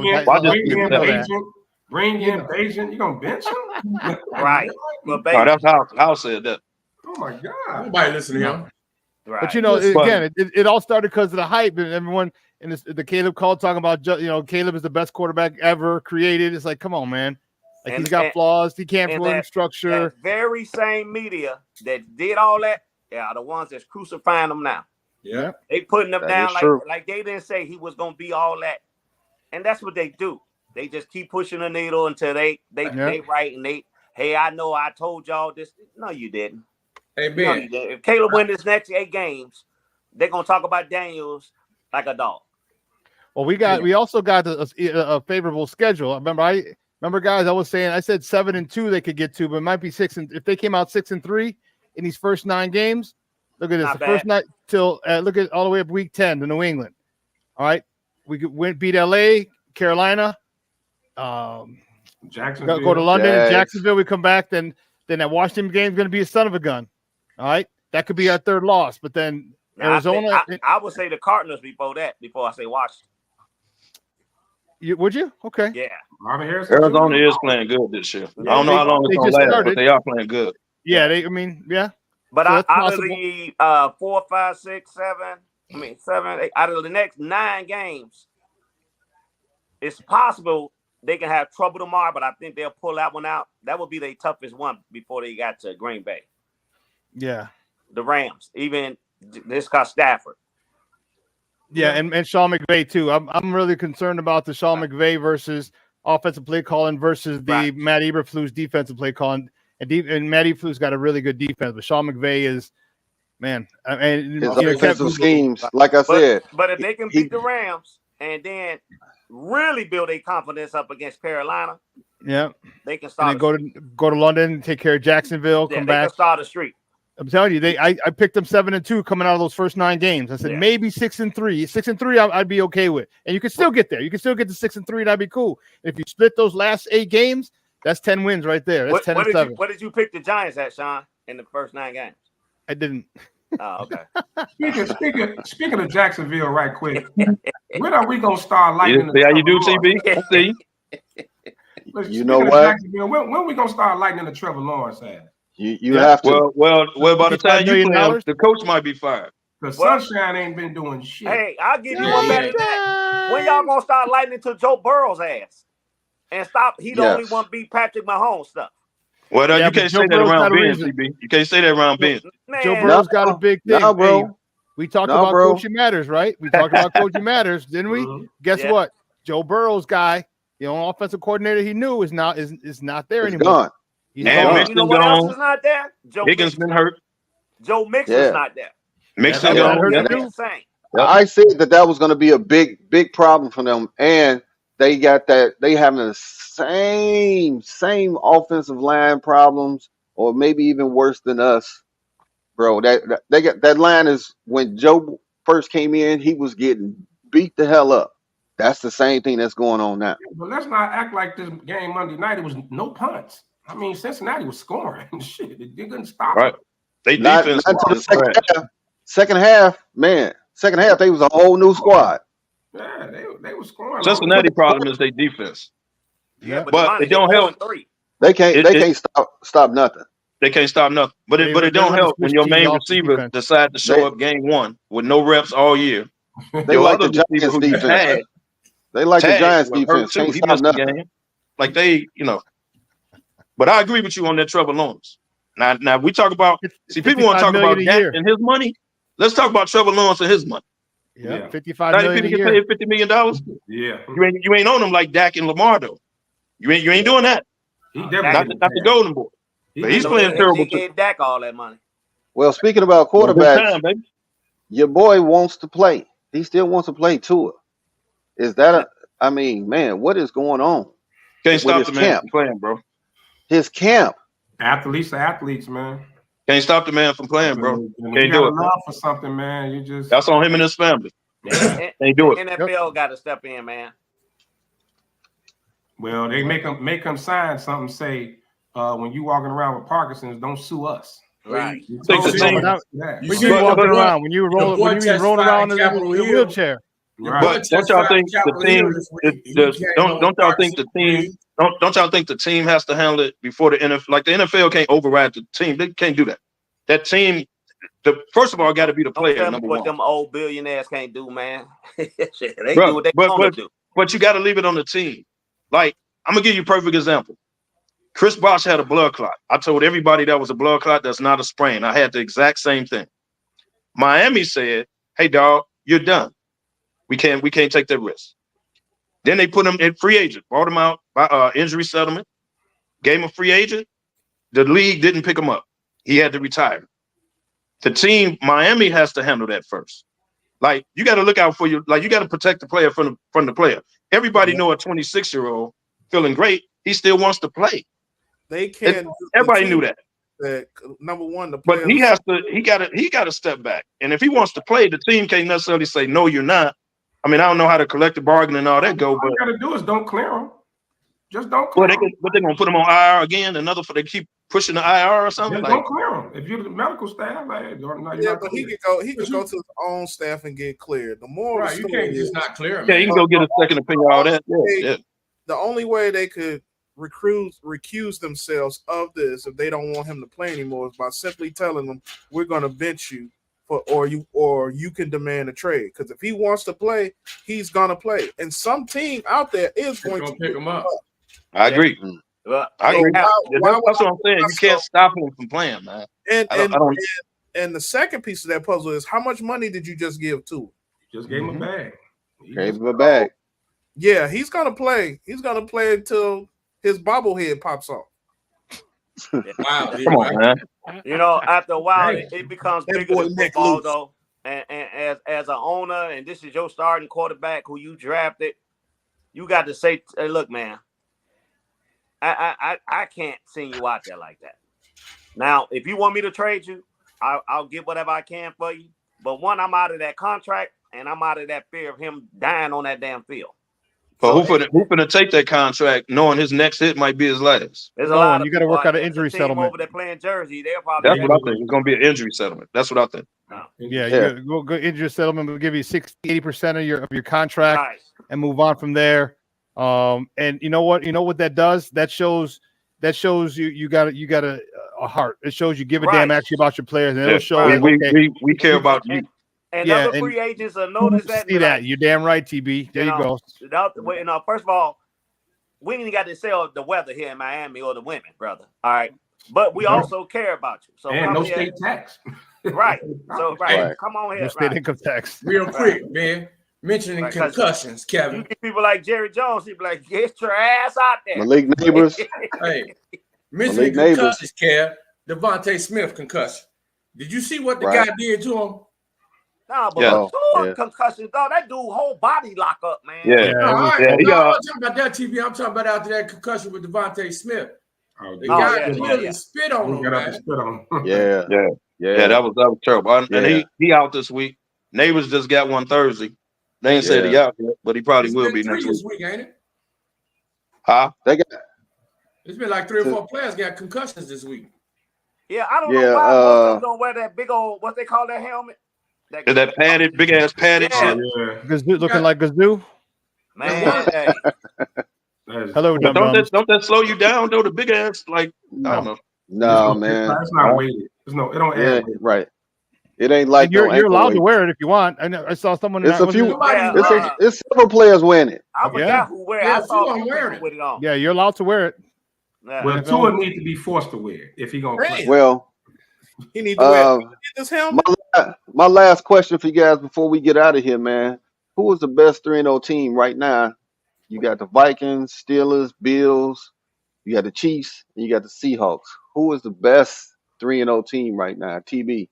I got to go with the Chiefs, and they struggling, but I'm not gonna go against Mahomes against the rest of that field. Lefty. Right now, I got to give it to Buffalo. I got to give it to the Bills, man. They look good. KDL. I got to go with Buffalo, who's playing the best. The Chiefs are winning, but they're escaping. Yeah. I mean, the win is the win. I get it, but Buffalo is blowing people out, bro. And this is a year we thought they was going to take a step back. Remember? Yeah. Sean. I go Buffalo. Yeah, I think I might have to roll with. Let me just double check and see who else is 3-0 because everyone's just jumping on Buffalo right away. It's the Vikings, Steelers, Seahawks. I might just say the Steelers just because everybody knows I love Justin and everyone can go bite themselves. Damn, Sean, tell us how you feel, bro. They got a good defense. Yeah. DY. I'm also on the Buffalo bandwagon. You look at their next couple of games coming up. I mean, you're really talking about a team that might be able to go 6-0 to start the season now. They playing better defense, which was their Achilles heel. That offense has always been able to score. No matter who he had, back there with him. They've interchanged out running backs, wide receivers, but they've always been able to score. But that defense couldn't stop nobody. So, but now they back to playing good defense. So I like what that team doing. Having said that, Buffalo scored 112. Buffalo scored 112 and they're giving up 48. So who are Buffalo? I think they lose their first game Sunday. Buffalo, they're playing this week. Yeah, Baltimore. I got Baltimore. Yeah. They got Baltimore tomorrow night. Buffalo and Baltimore. But who are they 3 wins against? Jacksonville. He ain't been born, but Arizona, Jacksonville, damn, who the hell they beat? They beat They blew out their last 2. Cincinnati. They beat right. Yeah. Okay. And Kansas City has beaten Cincinnati, Baltimore, and Atlanta. And you compare Buffalo wins over Kansas City wins? Well, I think they're playing better. They wins I think against the Chiefs the are Cardinals. the better team. If you're gonna ask me outright, the Chiefs are the better beat the team. Cardinals, they beat the Dolphins, the Jaguars, and now they got the Ravens. Okay, Jaguars. Okay. Right. And they beat the Dolphins when Tua got hurt, right? Yeah. Even though they was blowing them out. KC 2 bad calls from being 1 and 2. Right. Exactly. Yeah. So the Bills' next games are the Ravens, Texans, and Jets. So we really about to see where they are. So we gonna see. We gonna see. We about to see. 3 tough games for them coming We up. about to see. Yeah. Right. And I think it comes to an end tomorrow night because the Ravens can't go 1 and 4. Can't do it. They can't. Hey, fellas, we at the end of this show, man. It went quickly because we had a whole lot to wrap into this show, man. We got a couple minutes left, so we're going to give our parting shots, man. And I'll start off with you, PG.